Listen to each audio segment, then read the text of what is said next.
Gulistan news के Delhi studio में आप सबको खुशामदीद। प्रोग्राम सलाम जेके आप देख रहे हैं। मैं हूं आपके साथ Asif Rashid. Good morning, warm welcome, खुशामदीद, बहुत बहुत स्वागत। हमेशा की तरह आज भी इस प्रोग्राम में मुख्तलिफ मौज़ूआत आप तक पहुंचाएंगे, खबरें, उनका तज्जिया होगा, तबसरा करेंगे और कुछ बड़ी डेवलपमेंट्स दिल्ली से लेकर जम्मू कश्मीर और लद्दाख तक, कुछ सर्वे रिपोर्ट्स, कुछ अच्छी, कुछ बिल्कुल भी अच्छी नहीं, वो सारी डिटेल्स आपके सामने अगले 90 मिनट तक या इन 1.5 घंटों के जितने भी हमारे पास मिनट्स हैं उसमें रखेंगे। 3 अलग अलग पड़ाव होंगे और पहले पड़ाव में जहां खबरें आप तक कौमी और बैनुल-अक़वामी सतह की बाद में पहुंचेंगी, पहले जम्मू कश्मीर और लद्दाख पर हमारी खुसूसी नजर रहेगी। कुछ ताजा तरीन और बड़ी डेवलपमेंट्स हो रही हैं या हुई हैं, उस पर बात करेंगे। साथ ही साथ दीगर कुछ खबरें हैं, एक एक करके उनकी तरफ चलेंगे। वजारत दाखिला की जानिब से कुछ फैसले, इस ताल्लुक से भी गुफ्तगू करेंगे। आपकी बात भी सुनेंगे, आपकी राय बहुत जरूरी है, आपका फीडबैक बहुत जरूरी है। लेकिन सबसे पहले प्रोग्राम में चूंकि हिस्ट्री ऑफ द डे से हम आगाज करते हैं और आज 17 मार्च है, जुमे का दिन है। खास क्या है ये बताने के लिए गौहर कुचे हमेशा की तरह स्टूडियो में मेरे साथ मौजूद हैं। सीधा गौहर के पास चलते हैं और उसके बाद एक एक करके इस प्रोग्राम के तय फॉर्मेट के मुताबिक खबरों की तरफ बढ़ेंगे। बहुत बहुत शुक्रिया आसिफ रशीद। तो प्रोग्राम की शुरुआत तय फॉर्मेट के मुताबिक तारीख में आज के दिन के हवाले से आज 17 मार्च है। आज ही के दिन क्या कुछ हुआ है मुल्की और आलमी सतह पर, चंद अहम मालूमात है, वाक़ात है जो आपके साथ हम शेयर कर रहे हैं। और आज ही के दिन 17 मार्च 1792 में न्यूयॉर्क स्टॉक एक्सचेंज का क़याम अमल में आया है, वो आज ही का दिन था। और 17 मार्च 1865 में इंटरनेशनल टेलीग्राफ यूनियन कायम हुई है। और आज ही के दिन 17 मार्च साल 1940 में जंग अजीम दो में जर्मनी ने ब्रुसेल्स और बेल्जियम पर कब्जा कर लिया, वो आज ही का दिन था। और आज ही के दिन 1976 में उज़्बेक में 7.1 शिद्दत के ज़लज़ले से 1000 अफराद हलाक और 10,000 बेघर हो गए। और आज ही के दिन 17 मार्च साल 1978 को चार्ली चैपलिन की चोरी शुदा लाश 2 माह बाद बाजियाब करा ली गई। और आज ही के दिन 17 मार्च साल 1983 में इजराइल और लेबनान ने अमन माहदे पर दस्तखत किए हैं। और आज ही के दिन 17 मार्च 1995 में याक शिराक ने फ्रांस के सदर का ओहदा संभाला। और आज ही के दिन 17 मार्च 1995 में इजराइल, लेबनान और अमेरिका के माबैन माहदे पर दस्तखत हुए हैं। तो नाजरीन, ये थी तारीख में आज के दिन के हवाले से, यानी कि 17 मार्च को क्या कुछ हुआ है। चंद वाकयात थे, मालूमात थी जो आपके साथ शेयर किया। अब बाज़ाब्ता तौर पर खबरों की शुरुआत होगी और शुरुआत करेंगे आसिफ रशीद। चलिए, 8:39 हो गए हैं। प्रोग्राम का आगाज हो चुका है। आप सबका हमें साथ भी मिल रहा है, इसके लिए बहुत बहुत शुक्रिया। घर के दीगर कामकाज में आप मसरूफ हैं, लेकिन साथ साथ प्रोग्राम सलाम जेके भी देख रहे हैं। और टेलीविजन स्क्रीन पर देखने के अलावा आप हमारी वेबसाइट पर भी जा सकते हैं, जहां पर तहरीरी मवाद आपके लिए तीनों जबानों में, हिंदी, उर्दू और अंग्रेजी में मौजूद है। एक क्लिक पर दुनिया भर की खबरें आपके सामने आएंगी। साथ साथ तमाम बाकी जो प्लेटफॉर्म्स हैं जिनमें सोशल मीडिया पर आप अक्सर हमें फेसबुक पर देखते हैं, यूट्यूब पर वक्फे वक्फे से हमारी नशरियात जारी रहती हैं। इसके अलावा इंस्टाग्राम, ट्विटर और कू पर भी हम साथ साथ अपडेट करते हैं। बड़ी खबरें आप तक पहुंचाने का हमारा जिम्मा जो हमने उठाया है, उसकी एक कोशिश रहती है। तो उस कोशिश को सराहने के लिए भी आपका धन्यवाद, शुक्रिया। आपके फीडबैक हमेशा हम तक पहुंचते रहते हैं और आज भी कंटिन्यू रखिएगा। तो बढ़ते हैं खबरों की तरफ, शुरुआत करते हैं। और सबसे पहले जम्मू कश्मीर की बात होगी, क्योंकि जम्मू कश्मीर के बॉर्डर डिस्ट्रिक्ट्स के अंदर एक बड़ा फैसला वजारत दाखिला की तरफ से लिया गया और हुक्मनामा जारी कर दिया गया है, जिसके तहत आने वाले दिनों के अंदर मजीद चौकियां कायम की जाएंगी।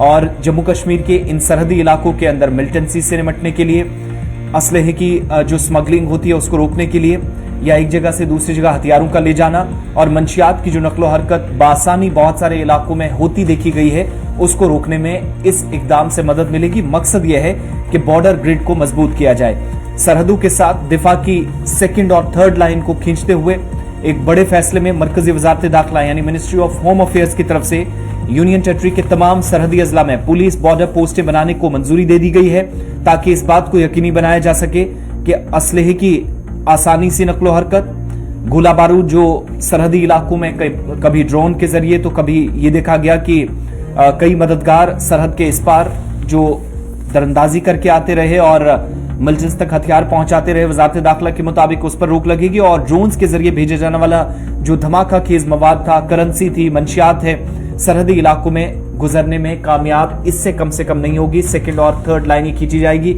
सिक्योरिटी ग्रिड मजबूत होगा। सरकारी जराये ये भी कंफर्म करते हैं कि पुलिस बॉर्डर पोस्टों की, जहां जम्मू खित्ते के जम्मू, सांबा, कठुआ, राजौरी और पुंछ के साथ साथ राजौरी अजला के अंदर और वादी कश्मीर की जहां तक बात है तो नॉर्थ कश्मीर का बारामूला, कुपवाड़ा डिस्ट्रिक्ट दोनों बॉर्डर डिस्ट्रिक्ट हैं। इसके लिए मंजूरी दे दी गई है कि बॉर्डर पोस्ट यहां कायम की जाएंगी। और इस कदम का मकसद, जैसे शुरुआत में मैंने बताया, कि सरहदों पर जो सिक्योरिटी ग्रिड है उसको मजबूत बनाना है। कोई भी मनफी सरगर्मी कामयाब ना हो, ये कोशिश है। दरअंदाजी को रोका जाए, ड्रोन की सरगर्मियां उन पर नजर रखी जा सके, निगरानी मुकम्मल तौर हो सके, हथियारों की गैर कानूनी स्मगलिंग, असलहा, गोला बारूद और धमाका खेज मवाद के अलावा मंशियात और करेंसी को आगे जो लोग बढ़ाते हैं उन पर नजर रखी जा सकेगी। और इस तरह की तमाम जो सरगर्मियां किसी भी कीमत पर रोकना जिम्मेदारी है। सरकारी ज़राए ने इसकी कंफर्मेशन की कि अब इसके लिए भी एक मजबूत प्लान के साथ वजारत दाखिला आगे आई है। इसके अलावा ज्यादातर मामलात में जहां पर एलओसी और बैनुल-अक़वामी सरहद पर तैनात जो फौज और बॉर्डर सिक्योरिटी फोर्सेज है, उन्होंने गैर कानूनी सरगर्मियों को रोकने में कामयाबी हासिल की है, ये सरकार मानती है। और दरअंदाजी करने वाले या ओवरग्राउंड वर्कर्स जो एक जगह से दूसरी जगह सामान ले जाते हैं, वहां पर डिफेंस की पहली लाइन को अबूर करते हैं, उन लोगों पर नजर रखने के लिए ये ग्रिड मजीद मजबूती के साथ काम करेगा और इस बात को यकीनी बनाएगा कि सरहदी चौकियों के आसपास या जो वो पट्टियां हैं, वो जो एरियाज हैं, वो जो लाइन ऑफ कंट्रोल के आसपास ऐसे इलाके हैं जहां पर ये मशकूक नकलो हरकत जारी रहती है, अगर कोई वहां पर खिलाफ वर्जी करता है तो उसके खिलाफ एक तरह का मुकम्मल ये इंतजाम होगा कि बॉर्डर पोस्ट कायम की जा सके और वहां से दीगर सिक्योरिटी एजेंसीज के साथ साथ सेकंड और थर्ड लाइन, जहां पर पुलिस को एक बड़ी जिम्मेदारी दी जाएगी। फौज राजौरी, पुंछ और बारामूला, जबकि कुपवाड़ा अजला में लाइन ऑफ कंट्रोल के साथ फ्रंट लाइन फोर्स है। बॉर्डर सिक्योरिटी फोर्स यानी बीएसएफ जम्मू, सांबा और कठुआ डिस्ट्रिक्ट के अंदर बैनुल-अक़वामी सरहद की निगरानी करती है। विलेज डिफेंस कमेटियां यानी वीडीसीज, जिन्हें आप विलेज डिफेंस ग्रुप्स भी कहते हैं, और इनमें काम करने वाले जो मेंबर्स हैं वो गार्ड्स कहलाते हैं, जिनको नया नाम दिया गया था, सरहदी इलाकों में पहले ही फाल हो चुके हैं। और इस तरह के मजीद ग्रुप्स भी पुलिस जरूरत के मुताबिक कायम कर सकती है। इस तरह की कम से कम ये जब फैसला लिया गया है तो पुलिस के लिए एक मौका रखा गया है कि लोकल लेवल पर सिचुएशन को असेस करने के बाद वो फैसला ले। ताहम पुलिस की सरहदी चौकियों पर मुसल्लह पुलिस जो है वो एहलकार यहां तैनात रहेंगे। सरहदी अजला में दिफा की एक और लाइन के तौर पर वो काम करेंगे और इस बात को यकीनी बनाया जाएगा कि मिलिटेंट्स या जो ओजीडब्ल्यूज हैं अपने मंसूबों में कामयाब ना हो। चौकियों के कयाम पर काम शुरू हो चुका है और ये पोस्टें उन इलाकों के अंदर कायम ज्यादातर की जाएंगी जहां पुलिस अफसरान को लगता है कि दरअंदाजी या स्मगलिंग हो सकती है। साथ ही वजारत दाखिला और जम्मू कश्मीर इंतजामिया ने सरहद पर ड्रोन सरगर्मियों पर के बाद जो बॉर्डर पुलिस चौकियां हैं वो कायम करने का और ये जो नया आइडिया है वो पेश किया गया था, जिसके बाद अब फैसला लिया गया है। और सरकारी जराया बताता है कि अब इस पर काम भी साथ साथ शुरू हो चुका है। चंद माह के दौरान यूनियन टेरिटरी में ड्रोन सरगर्मियां कम जरूर हुई हैं, लेकिन सरहद जो पाकिस्तान के साथ लगती है या पड़ोसी रियासत पंजाब है, इसमें जिस तरीके से ड्रोन की सरगर्मियों में इजाफा देखा गया है, तो जम्मू कश्मीर में भी इस चीज को हल्के में नहीं लिया जा रहा है और किसी भी तरीके से हथियारों की सप्लाई इस नए अंदाज में टेक्नोलॉजी का सहारा लेकर ड्रोन की सरगर्मियां उनमें बढ़ोतरी कर या इजाफा करके ये जो करने की कोशिश हुई है उसको भी कम से कम रोकने में इस ग्रिड से मदद मिलेगी। और एक चीज और भी इसमें यह कही जा रही है कि जब ये मिलिटेंसी, असलहा, मंशियात की नकलो हरकत रोकने के लिए ये कदम उठाया जा रहा है, बॉर्डर ग्रिड मजबूत करने के लिए कदम उठाया जा रहा है, तो पुलिस के जो जिम्मेदारान होंगे, एक तो वो मुसल्लह होंगे, हथियारों से लैस रहेंगे, दूसरा अगर उन्हें कहीं पर लगता है कि इजाफी तैनाती करने की जरूरत है तो जरूरत के मुताबिक जहां पर मशकूक नकलो हरकत ज्यादा होती है या मुल्क, रियासत और समाज मुखालिफ काम ज्यादा होते होंगे, उन एरियाज के अंदर निगरानी को और कड़ा किया जा सकता है, मजबूत किया जा सकता है इस ग्रिड से। तो बॉर्डर पोस्ट जो कायम की जाएंगी, बड़ी तादाद में ही पोस्टें होंगी, इसके लिए प्लान बन चुका है। और सरहदों पर जो फर्स्ट लाइन ऑफ डिफेंस है यानी लाइन ऑफ कंट्रोल है या हद मुतारका कह लीजिए, उसके साथ साथ एक और सिक्योरिटी ग्रिड की लाइन खींचने की तैयारी के साथ वजारत दाखिला ने अहकाम जारी कर दिए हैं। तो चलिए नाजरीन, ये थी वजारत दाखिला के हवाले से खबर। बढ़ते हैं आगे, बात जरा अब जम्मू कश्मीर की करते हैं, क्योंकि जम्मू कश्मीर के अंदर मुलाजमीन के लिए बड़ी खबर, अच्छी खबर तो नहीं है, क्योंकि जो मुलाजमीन हड़ताल पे जाते हैं या एहतजाज कर रहे हैं उनके खिलाफ अब इंतजामिया, जम्मू कश्मीर इंतजामिया कार्रवाई करेगी। ये बाज़ाब्ता तौर पर इस हवाले से ज़राए के हवाले से खबर आ रही है कि उन मुलाजमीन के खिलाफ अब कार्रवाई होगी जो हड़ताल पे जाएंगे। इस सिलसिले में बाज़ाब्ता तौर पर एक डोजियर तैयार किया जाएगा, जिसके बाद ही उन मुलाजमीन के खिलाफ कार्रवाई की जाएगी जो मुलाजमीन हड़ताल पर चले जाते हैं, जिसकी वजह से उन महकमों का कामकाज भी मुतासिर हो रहा है। और इस सिलसिले में अब इंतजामिया की जानिब से ये कहा गया है कि एक डोजियर तैयार किया जा रहा है और उन मुलाजमीन के खिलाफ जो एहतजाज पर जाते हैं, हड़ताल करने वाले मुलाजमीन के खिलाफ अब कार्रवाई होगी। कवायद की खिलाफ वर्जी करने वालों के खिलाफ कार्रवाई होगी, ये इंतजामिया की जानिब से बाज़ाब्ता तौर पर कहा गया है। चीफ सेक्रेटरी की सदारत में एक मीटिंग हुई है और मीटिंग के दौरान ये सब चीजें सामने आई हैं, जहां पर उन मुलाजमीन के खिलाफ अब कार्रवाई होगी, जहां मुलाजमीन को पाया जाएगा कि वो हड़ताल पर हैं, जिसकी वजह से उन महकमों के अंदर कामकाज मुतासिर हो रहा है। और यह भी कहा गया है कि अगरचे मुलाजमीन के साथ एक फ्रेंडली माहौल है, लेकिन उसका वो गलत फायदा ना उठाए, ये इस मीटिंग के दौरान कहा गया है। अब बाज़ाब्ता तौर पर उन मुलाजमीन के खिलाफ ये कार्रवाई की जाएगी। और साथ ही साथ यकम से 30 अप्रैल यानी कि 1 अप्रैल से 30 अप्रैल तक ट्रांसफर विंडो जो है वो खुली रहेगी, ये हुकाम की जानिब से कहा गया है। तो अगर कवायद व ज़वाबित की खिलाफ वर्जी कहीं पर होती है, सरकारी ज़राए बताते हैं कि हाल ही में एक आला सतही मीटिंग में चीफ सेक्रेटरी की तरफ से मुशाहिदा किया गया कि सरकार के कुछ मुलाजमीन हैं, उनके साथ अगरचे दोस्ताना रवैया है, लेकिन इसके बावजूद कुछ मफाद परस्त मुलाजमीन को हड़ताल पर उकसाने का काम कई लोग करते हैं, जिस पर अब कड़ी नजर न सिर्फ रखी जाएगी। इससे पहले आपको याद होगा कि उन मुलाजमीन के हवाले से भी एक हुक्मनामा जारी करके एडमिनिस्ट्रेटिव सेक्रेटरीज को जिम्मेदारी दी गई थी, जो सोशल मीडिया का इस्तेमाल करते हैं और सोशल मीडिया पर मुख्तलिफ प्लेटफॉर्म्स के जरिए सरकार की बनाई गई पॉलिसियों की तनकीद करते हुए नजर आते हैं, उन पर नजर रखने के लिए कहा गया था। और इस सिलसिले में खित्ता चनाब के अंदर कार्रवाई भी हुई थी। मुलाजमीन को उस वक्त जिनके सोशल मीडिया हैंडल से कुछ ऐसी तस्वीर या ऐसी पोस्टें शेयर की गई थी, उनके खिलाफ कार्रवाई हुई थी। लेकिन यहां पर मामला जरा अलग है, मगर सरकारी मुलाजमीन पर जो निगरानी या निगाह कह लीजिए कि सरकार की कड़ी पर एडमिनिस्ट्रेटिव सेक्रेटरीज को जिम्मेदारी दी गई थी कि आप तमाम सरकारी मुलाजमीन मुख्तलिफ डिपार्टमेंट्स के, चाहे वो 3rd क्लास हैं, 4th क्लास हैं, टॉप ऑफिशियल्स हैं, उनके जो सोशल मीडिया हैंडल्स हैं उन पर आप नजर रखेंगे। लेकिन अब यहां पर जो सरकारी ज़राए बताते हैं कि इस बात पर भी फोकस हुआ था उस मीटिंग में कि अगर सरकारी मुलाजमीन को उकसाने वाले या हड़ताल पर उकसाने वाले और हड़ताल पर के दौरान या हड़ताल पर जाने वाले मुलाजमीन कवायद व ज़वाबित की खिलाफ वर्जी करते हो तो उनके खिलाफ कार्रवाई होने जा रही है। कश्मीर ब्यूरो चीफ हिलाल हंजूरी हमारे साथ हैं। हिलाल, क्या कुछ मजीद तफसीलात हैं? खबर यह है कि एक डोजियर तैयार होने जा रहा है जिसमें शायद मुसीबत बढ़ सकती है बहुत सारे मुलाजमीन की। बिल्कुल आसिफ, हम जम्मू कश्मीर यूनियन टेरिटरी के अंदर देख रहे हैं कि सख्त तरीन इकदाम जो है वो सरकार की जानिब से अलग अलग मामला को लेकर उठाए जा रहे हैं। और आज की इस हदफ में हम देख रहे हैं कि अब मुलाजमीन भी आ गए हैं और अब ऐसे मुलाजमीन जिन पर ये इल्जाम है कि वो जो एम्प्लॉयज कंडक्ट रूल है उसकी खिलाफ वर्जी कर रहे हैं या कवायद और ज़वाबित जो है उसका खिलाफ वर्जी कर रहे हैं, और उसके बाद उनके खिलाफ अब एक डोजियर बनाया जाएगा और उनके खिलाफ कार्रवाई हो जाएगी। ये चीफ सेक्रेटरी की जानब से वाज़ेह हिदायत जम्मू कश्मीर इंतजामिया को दिए गए हैं। इसमें कोई शक नहीं है कि मुलाजमीन के इश्यूज हैं, और ये इश्यूज सिर्फ जम्मू कश्मीर के मुलाजमीन के नहीं है बल्कि पूरे मुल्क के अंदर जो रियासतें हैं, जो यूनियन टेरिटरीज है, वहां के मुलाजमीन को इस तरह के इशू होते हैं। और हर जगह हमने देखा कि डेमोक्रेटिक स्टेट में मुलाजमीन को एहतजाज करने का हक भी है with in the rules, with in the constitution of India. उन्हें हक भी है कि वो एहतजाज करे अपने जायज मुतालबात को लेकर। अब अगर जायज मुतालबात को लेकर सरकारी मुलाजमीन को डोजियर का सामना करना पड़ेगा तो मैं समझता हूं कि एक बड़ी मुसीबत उनके लिए होगी, और सवालात भी उठेंगे कि जिस जमहूरियत का हम दावा कर रहे हैं, क्या वो जमहूरियत धीरे धीरे सुकड़ तो नहीं रही है? क्योंकि हम परमानेंट मुलाजमीन का ही जब हम जिक्र करते हैं तो कई सारे मुलाजमीन की तनख्वाहें काफी वक्त तक रोकी गई है। आज भी हम देख रहे हैं कि जो पटवारी एहतजाजों पर है उनके जायज मुतालबात तस्लीम भी किए हैं, और उसके बाद अगर वो एहतजाज करते हैं तो मैं नहीं समझता हूं कि वो उस जो कंडक्ट है मुलाजमीन का उसके खिलाफ है। न सिर्फ इतना, आप डेली वेजर्स का जिक्र हम करेंगे। डेली वेजर्स को 5-5, 6-6 महीने के बाद सैलरीज मिलती हैं। क्या किसी स्टेट का चीफ सेक्रेटरी 6 महीने के बाद सैलरी हासिल करता है?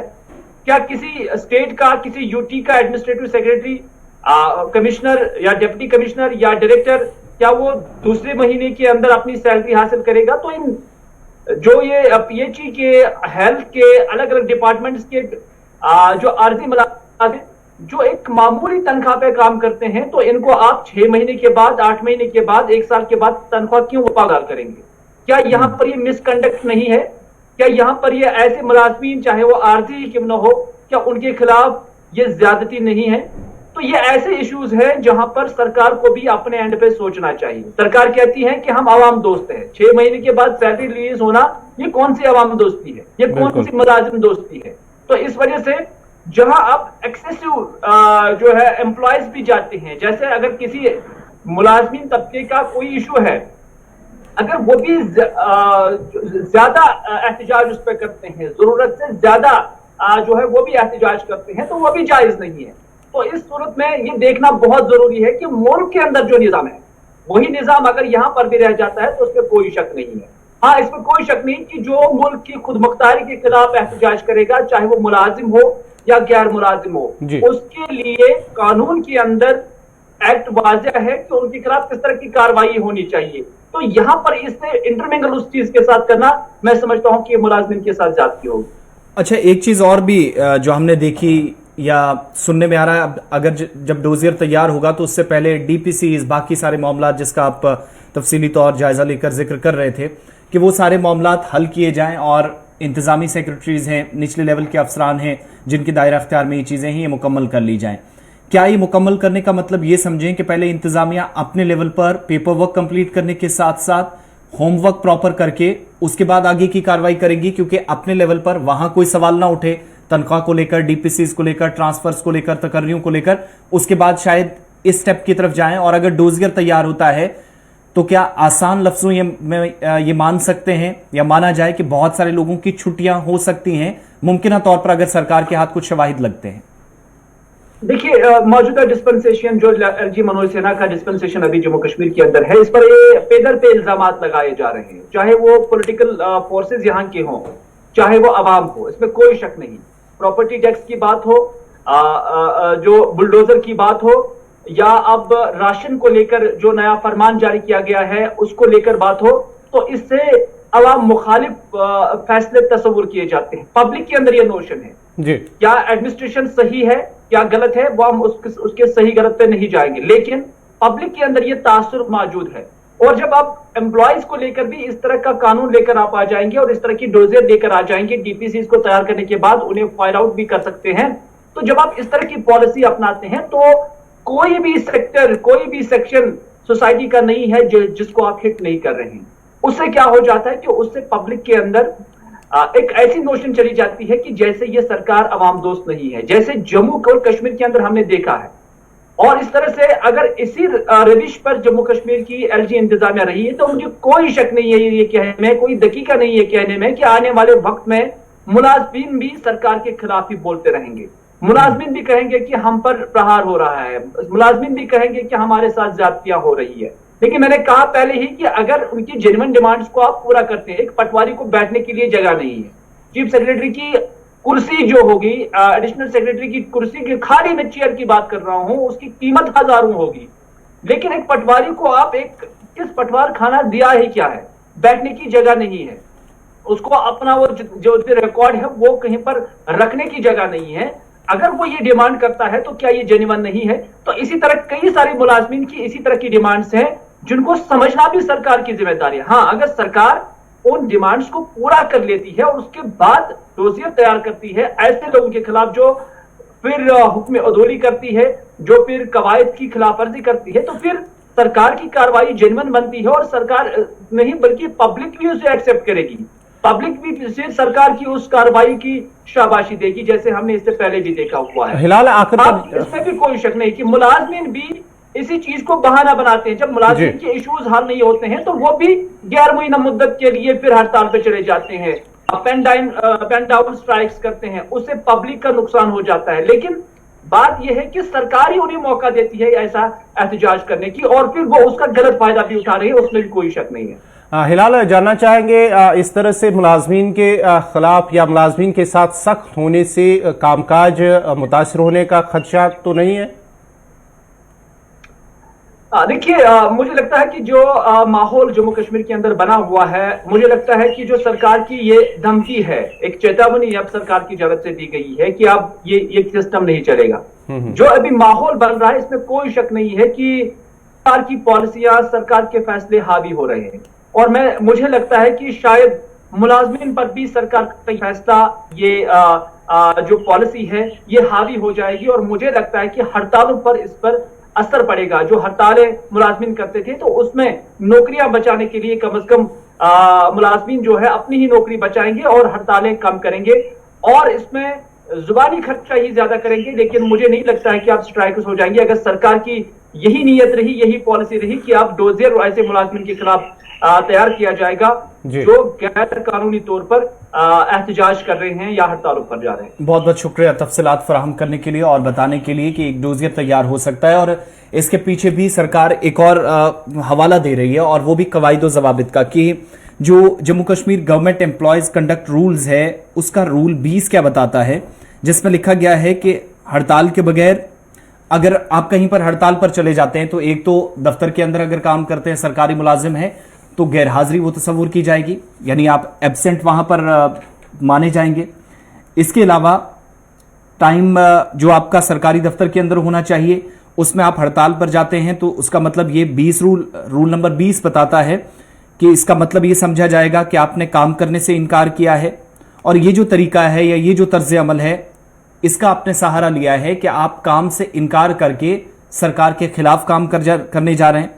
दूसरा, सरकार का कामकाज जिसे मुतासिर किया गया, इसमें किसी तरह की रोकथाम के लिए आप जिम्मेदार होते हैं, या काम जो है वो तातुल का शिकार होता है और महकमे में तातुल का इम्कान होता है, तो अगर इस तरह की चीजें हों, इसे धरना, कलमबंद हड़ताल या पेन डाउन स्ट्राइक, इसके अलावा टोकन या धरना या भूख हड़ताल भी समझा जाता है कवायद के मुताबिक। तो अब परेशानी यहां पर बढ़ने वाली है कि अगर आप न सिर्फ हड़ताल करते हैं और अगर कहीं पर आप उकसाते भी हैं और ये चीज सरकार के नोटिस में आती है, तो फिर मुसीबत उन मुलाजमीन की बढ़ने वाली है जो हड़ताल पर हैं। एक तो ये तैयारी की गई है कि उनके खिलाफ डोजियर तैयार किया जाए, जो जराए कंफर्म कर रहे हैं। दूसरा, 1 अप्रैल से 30 अप्रैल तक जो हिलाल भी बता रहे थे कि जो ट्रांसफर विंडो है वो खुली रहेगी, जिसके बाद चीफ सेक्रेटरी की पेशगी मंजूरी के बगैर किसी भी ट्रांसफर की दरख्वास्त पर गौर नहीं किया जाएगा। ये सारे मामलात हैं एक साथ करने की कोशिश, मुलाजमीन के मसले जो हैं, जो पेंडिंग केसेस हैं, उनको भी हल करने की कोशिश, साथ साथ एक डोजियर जो तैयार करने की कोशिश और तैयारियां कर ली गई हैं, जिसके बाद आप देखेंगे कि शायद बहुत सारे मुलाजमीन के खिलाफ गौहर अब आने वाले दिनों में कार्रवाई भी होगी। आगे बढ़ते हैं। बिल्कुल, जहां पर एक तरफ से उन मुलाजमीन के खिलाफ कार्रवाई, लेकिन दूसरी तरफ से एक बार फिर मुलाजमीन जो महकमा जल शक्ति यानी कि PHE में काम कर रहे जो आरजी मुलाजमीन हैं, उनका एहतजाज लगातार जारी है और फिर से उन्होंने एहतजाज यानी कि स्ट्राइक की कॉल दी है। कल शाम से वो यानी कि शुरू हो चुकी हैं उनकी कॉल बाज़ाब्ता तौर पर। अब जो है कामकाज भी मुतासर हो रहा है। जो PHE में काम कर रहे मुलाजमीन हैं वो अब उन्होंने 72 घंटों की स्ट्राइक दी है PHE मुलाजमीन की जानिब से। उनका मानना है कि जो उनके मुतालबात है, उनकी जो मांगे हैं, वो अभी तक पूरी नहीं हुई है।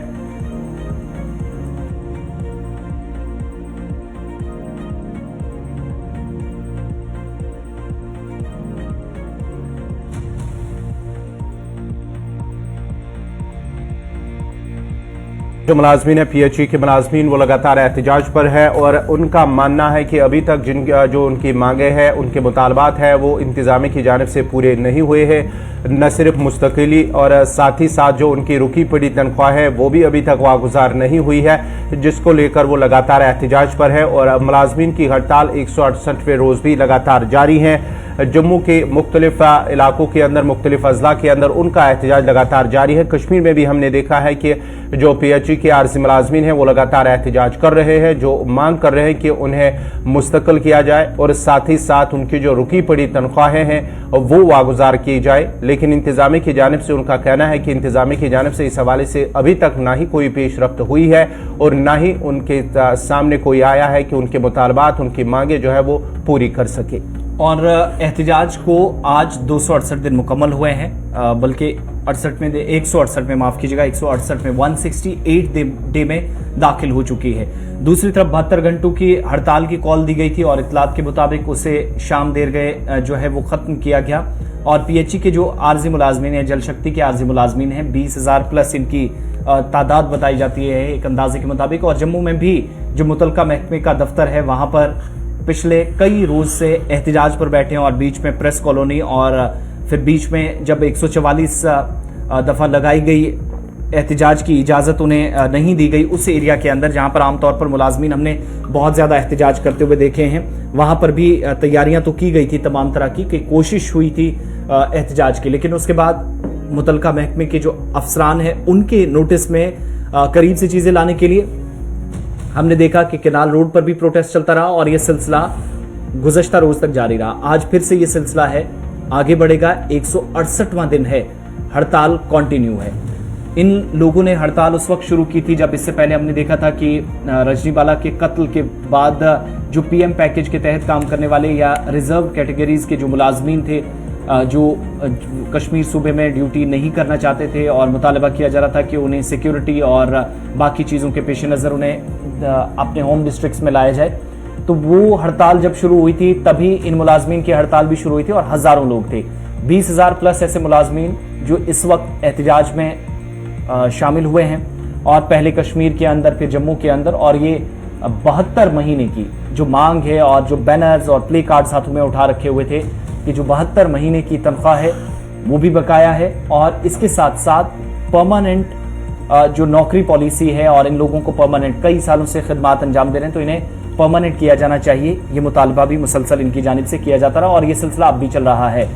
SRO 64 को लागू करने की मांग हो रही है, मुस्तकिल नौकरी पॉलिसी और 70 महीने से ज्यादा की जो पेंडिंग वेजेस हैं, जो तनख्वाह बकाया है, वो मांग की जा रही है कि रिलीज की जाए, वो फटाफट से रिलीज की जाए। इन सब के बीच में हमने ये सिलसिला भी देखा है जम्मू प्रोविंस के अंदर हड़ताल, चुके आज 170 के आसपास दिन होने लगे हैं, लेकिन कई बार पानी सप्लाई को रोका गया। और ये वो मुलाजमीन हैं जो एक कलीदी रोल भी अदा करते हैं मुख्तलिफ डिपार्टमेंट्स के अंदर। आर्जी मुलाजमीन का एक बड़ा रोल रहता है और ये माना जाता रहा है या मुबसरीन का ख्याल है कि जो परमानेंट मुलाजिम हैं उनसे ज्यादा ये लोग काम करते हैं। तो जल शक्ति डिपार्टमेंट के जो मुलाजमीन हैं वो भी हड़ताल पर हैं और इसी पर मजीद बात करेंगे। राजेंद्र सिंह ताज साहब हमारे साथ हैं, PHE United front Jammu division के मेंबर हैं, हमारे साथ इस वक्त बराह रास्त जम्मू से ज्वाइन किए। बहुत शुक्रिया राजेंद्र सिंह जी ज्वाइन करने के लिए, वक्त देने के लिए। तकरीबन 168 दिन, 168 डे आज प्रोटेस्ट का है। अभी भी प्रोटेस्ट कंटिन्यू और कल से हमने देखा कि काफी शिद्दत प्रोटेस्ट में लाई गई है। क्या बातचीत अभी तक हुई है, मामला कहां तक पहुंचे हैं, कोई पॉजिटिव रिस्पांस आया है? क्योंकि जहां तक हमारी जानकारी है, लगातार हम कवरेज कर ही रहे हैं, तो कई बार आपकी डिविजनल कमिश्नर, डिप्टी कमिश्नर और यहां तक के जल शक्ति के जो कंसर्न सीनियर ऑफिशियल्स हैं उनके साथ भी, चाहे वो रिटर्न में आपने बात की हो या टेबल पे फेस टू फेस बातचीत हुई हो, लेकिन कोई नतीजा निकलता हुआ नजर आ रहा है या फिर हड़ताल इसी तरीके से चलती रहेगी जिसको 168 डे आज है? देखिए, मैं आपको थोड़ा करेक्ट करूं, 168 नहीं हुआ, हमें 270 प्लस हो गए दिन, 9 महीने से ऊपर हो गए। 22 जून 2022 से हमने शुरू किया था। देखिए, जितने भी हाई लेवल के ऑफिसर हैं, इवन तक 11 नवंबर 2020 को हमारी एलजी साहब से मुलाकात राजभवन में हुई थी और उन्होंने तब कहा था कि डीडी सिलेक्शन के बाद आपका रेगुलर प्रोसेस स्टार्ट किया जाएगा। अगर आज मैं कुछ करूंगा तो मैं कॉन्स्टिट्यूशन चेयर पे बैठा हूं तो किसी पार्टी विशेष को बेनिफिट होगा। तो उस टाइम हमारे साथ बीजेपी के स्टेट यूटी के प्रेसिडेंट रविंदर रैना जी थे और जम्मू पुंछ के लोकसभा मेंबर पार्लियामेंट माननीय जुगल किशोर शर्मा जी थे। तो शायद उनका इशारा उनकी तरफ था, तो हमने भी ये माना कि किसी कॉन्स्टिट्यूशन चेयर पे है तो ठीक है, हम डीडी सिलेक्शन का वेट कर लेते हैं। लेकिन डीडी सिलेक्शन के वेट के बाद आज 3 साल उसको भी होने लगे। उसके बाद कोविड हुआ। कोविड में हम लोगों ने डे एंड नाइट काम किया, 24/7। हम लोग एसेंशियल सर्विस हैं और अगर हम लोग एक दिन बिजली या पानी वाले एक दिन भी आवाम को या जनता को पानी नहीं दे तो हमारे महीने के 30 दिन में से 29 दिन माइनस हो जाते। एक दिन पानी है, लोग कहते हैं देखो पीएचसी वालों ने पानी वाले ने पानी नहीं दिया। तो हमारा जो है डे टू डे हमें अपना आप साबित करना पड़ता है। और जितने भी चाहे डिपकाम जम्मू हो, इससे पहले हमारे कमिश्नर सेक्रेटरी परमार साहब थे, 3 बार उनसे मीटिंग हुई। हर एक ऑफिसर ये कहता है कि आप बैकबोन हो इस डिपार्टमेंट के, लेकिन देने के लिए जब आता है लिंगर आता है। इसलिए हमने आज से करीब 10 दिन पहले एक प्रेस कॉन्फ्रेंस के माध्यम से कहा था कि हमारा धरना प्रोटेस्ट वो जारी है। लेकिन डिपकाम जम्मू रमेश कुमार जी ने जब हमने कंपनी बाग को बंद किया था 17 अक्टूबर को, तो उनसे हमारी रात 10 बजे मीटिंग हुई। उस मीटिंग में उन्होंने ये कहा कि आप जो काम छोड़ हड़ताल है उसको छोड़ दीजिए, धरना प्रोटेस्ट जारी रखिए। 1 महीने के अंदर आपकी इस रेगुलर प्रोसेस को करवा दिया जाएगा। हम हायर ऑफिसर से बात करेंगे। तो हमने ये चीज समझी कि हम भी टकराव नहीं चाहते, लेकिन उसका नतीजा बिल्कुल जीरो है, ग्राउंड पे कुछ नहीं है। और उसके बाद सरकार ने क्या किया, एक हमारे जख्मों में नमक छिड़का कि 11 रुपए, सिर्फ 11 रुपए बढ़ाए। आप बताइए, इस महंगाई में हम लोग कम से कम एक जो लेबर है, लेबर क्लास है, वो 700-800 रुपए दिहाड़ी ले रहा है। अगर आप 700-800 दिहाड़ी नहीं दे सकते तो आप हमें 11 रुपए क्यों दे रहे हो, हमारे साथ मजाक कर रहे हो। तो हमने भी ये जवाब दिया था, हम 11-11 रुपए का चेक बना के एलजी साहब के थ्रू माननीय पीएम साहब को भेजेंगे। देखिए आप जो नया जम्मू कश्मीर बना रहे हो, तो उसमें ये क्या किया जा रहा है हमारे साथ। अगर इलेक्शन मैन कंपेयर कमेटी के चेयरमैन थे माननीय नरेंद्र मोदी जी 2014 में, और स्टेडियम में ललकार रैली में ये कहा गया कि जम्मू कश्मीर में धारा 370 के बाद अगर कोई बड़ी समस्या है, वो 60,011 लोग हैं जिनको 2009 में कैबिनेट सब कमेटी ऑथेंटिकेट किया, फिर 2014 में कैबिनेट किया। उसके बाद पीडीपी बीजेपी सरकार की कोalition गवर्नमेंट ने जिसकी कमेटी बनी, सब कमेटी, उसमें डॉक्टर निर्मल सिंह चेयरमैन थे। वो एक लूला लंगड़ा एसआरओ 520 लाया गया, जो सर एक वेजिंग इनहांस है, जैसे प्राइवेट लिमिटेड कंपनी में दिया जाता, वो भी 5 अगस्त 2019 के बाद रोक दिया गया। परमानेंट एम्प्लॉय को तमाम बेनिफिट यूटी के दिए गए, सेंटर के दिए गए, लेकिन डेली में जो कैजुअल लेबर का जो हक था उसको भी रोक दिया गया। तो हर तरह से भेदभाव, इसलिए हमने ये जंग इसको नाम दिया, पॉलिसी नहीं तो घर वापसी नहीं, अभी नहीं तो कभी नहीं।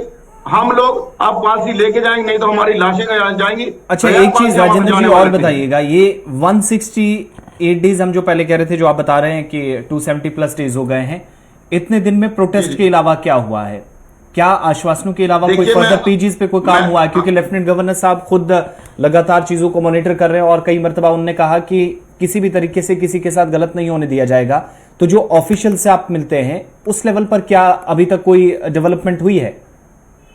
बिल्कुल सर, उसकी डेवलपमेंट जो अच्छी हुई है कि जो डॉक्यूमेंट्स पीएचई की बात करूं जल शक्ति विभाग की, उसमें क्या है कि डाटा दोबारा इन्होंने अपना इसको बाइफिकेट करके अलग अलग कैटेगरी बना के, जो कभी 23,000 जम्मू प्रोविंस का कहते, 10,000 कश्मीर का कहते, आज की डेट में 18,900 कुछ लोग रह गए जी। जो 2014 में 23,000 थे जम्मू में और 10,000 कश्मीर में थे।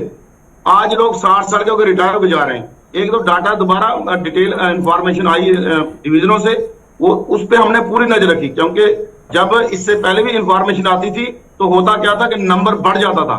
ये फर्स्ट टाइम है कि नंबर कम हुआ है। उसके बाद हमारी चाहे परमार साहब से 3 सीटिंग हुई, तो परमार साहब को हमने ये कहा कि आप SRO 64 जो सरकार ने होल्ड किया 5 अगस्त 2019 के बाद, उस पर बात कीजिए। या SRO 520 में वो सारे बेनिफिट जो ऑब्जेक्शन हमें लगाए थे उन को दूर कीजिए, तो हमें कोई प्रॉब्लम नहीं SRO 520 में भी।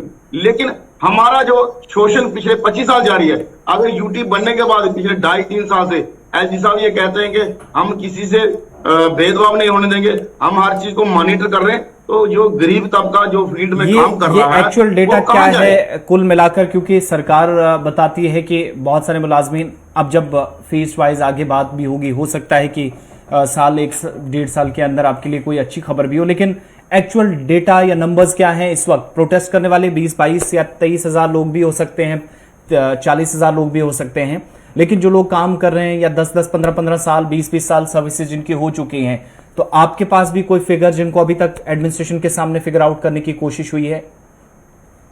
देखिए, हमारे पास जो फिगर है वो 94 से पहले जो लोग रहेंगे लेफ्ट आउट उनको कहते हैं हम, उसके बाद 94 से लेके जी 2005 तक उसको कैटेगरी को DRW बोला गया।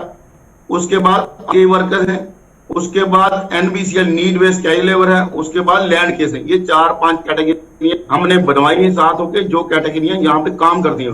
और हमारा सरकार से एक सीधा साफ है कि हम लोग यही कहते हैं आप रेगुलर प्रोसेस स्टार्ट कीजिए, हमारी कोई शर्त नहीं है। हम हमारा शोषण बंद होना चाहिए। उसका एक ही कारण है कि सबसे बड़ी परेशानी क्या है कि लोग इस टेंशन में आज होंगे कल होंगे, और 60 साल का जब कोई साथी होता है तो उसको आधार कार्ड मांगा जाता है, आप अपना आधार कार्ड लाइए। आधार कार्ड के बाद उसको बोला जाता है आज से कल से आप काम पे मत आइए, आप 60 साल के हो गए। और उसका जो बकाया है, जो बकाया जाता है 4 लाख 5 लाख वो जाता है। और जम्मू कश्मीर की हिस्ट्री नहीं कहूंगा, दुनिया की हिस्ट्री में ये पहली बार है कि किसी मजदूर ने सरकार से 550 करोड़ की शक्ल में 72 महीने का पैसा लेना है। हमारी 72 महीने की बकाया जात सरकार पे है। अच्छा, लास्ट चीज आपसे जब हम 11 नवंबर 2020 को मिले, लास्ट चीज आपसे पूछना चाहूंगा, 72 महीने की जो आप बता रहे हैं कि जो वेजेस हैं वो पेंडिंग है, अब महीने दर महीने मिलती है, ये क्या पिछला बकाया है? और फर्दर इसके बाद का क्या प्लान है आपका? देखिए 2018 में जब हमने PH एम्प्लॉय यूनिट फ्रंट को बनाया, उसके बाद हमारी जद्दोजहद लगातार जारी है। आज की डेट में हमारे अब 11-12 महीने की वेजेस पूरी मिल जाती है, लेकिन हम लगातार जद्दोजहद संघर्ष में हैं। लेकिन सरकार की तरफ से जो पॉजिटिविटी दिखानी चाहिए, जो SRO बने हैं, सरकार ने हमारे लिए कुछ नया बनाना नहीं है। सरकार ने SRO 64 और SRO 520 को होल्ड किया है, जो पिछली सरकारों ने बनाए थे। आज बताओ कि परमानेंट एम्प्लॉय को मैं आपको बताऊं जो हमारे साथ काम करते हैं, किसी को 80,000 मिलता है, किसी को 90,000 मिलता है, और यूटी बनने का उनको कम से एक आदमी को 10-15,000 का बेनिफिट हुआ। ना हमें मेडिकल है, ना बच्चों की एजुकेशन की जो परमानेंट एम्प्लॉय को पैसा मिलता है साल का, वो भी नहीं मिलता हमें। तो अब यहाँ से आगे क्या फैसिलिटी नहीं है, ह्यूमन राइट का वायलेशन है पूरा। यहाँ से आगे क्या अब आगे की प्लानिंग है? देखिए हमारा प्रोग्राम जारी रहेगा। कल हमारा जो हमने 72 घंटे का काम शुरू रात 8 बजे से शुरू करना था, उसके लिए कल हमारे DC मैडम जम्मू से और हमारे हायर ऑफिसरों से बात हुई। उन्होंने कहा जी हम हमारे जो प्रिंसिपल सेक्रेटरी साहब बाहर गए, उनके थ्रू हम IG साहब से अप्रोच करेंगे या यहाँ भी अप्रोच करेंगे। हमने कहा हमें कहीं भी ले चलिए, बात करें, हम जाएंगे। अगर नहीं भी कोई बात करना चाहता, हमारी समस्या हल कर दीजिए, हमें कोई शौक नहीं किससे मिलेगा। तो उनके कहने पे हमने जो 72 घंटे का काम छोड़ा उसको सस्पेंड किया है फिलहाल, लेकिन हमारा धरना प्रोटेस्ट जारी रहेगा जब तक पॉलिसी नहीं मिली। बहुत बहुत शुक्रिया राजेंद्र सिंह ताज साहब, वक्त देने के लिए बात कर रहे थे। और PHE यूनियन फ्रंट के जिम्मेदार हैं, रुकन हैं, जम्मू से हमारे साथ जुड़े थे। और 270 दिन जो बता रहे थे कि एहतिजाज को हो चुके हैं, ये कंटिन्यू रहेगा जब तक पूरे मुतालबात जो हैं वो मान ना लिए जाएं या कोई यकीन दहानी मुकम्मल तौर पर और तहरीक तौर पर चीज़ें सरकार की तरफ से ना मिले। बहरहाल एहतिजाज आज भी चल रहा है। अब वक्त यहाँ छोटे से ब्रेक का है, 9:15 बज चुके हैं। ब्रेक के उस पार कुछ और खबरें भी रहेंगी, हमारे साथ आप रहेंगे ब्रेक के बाद।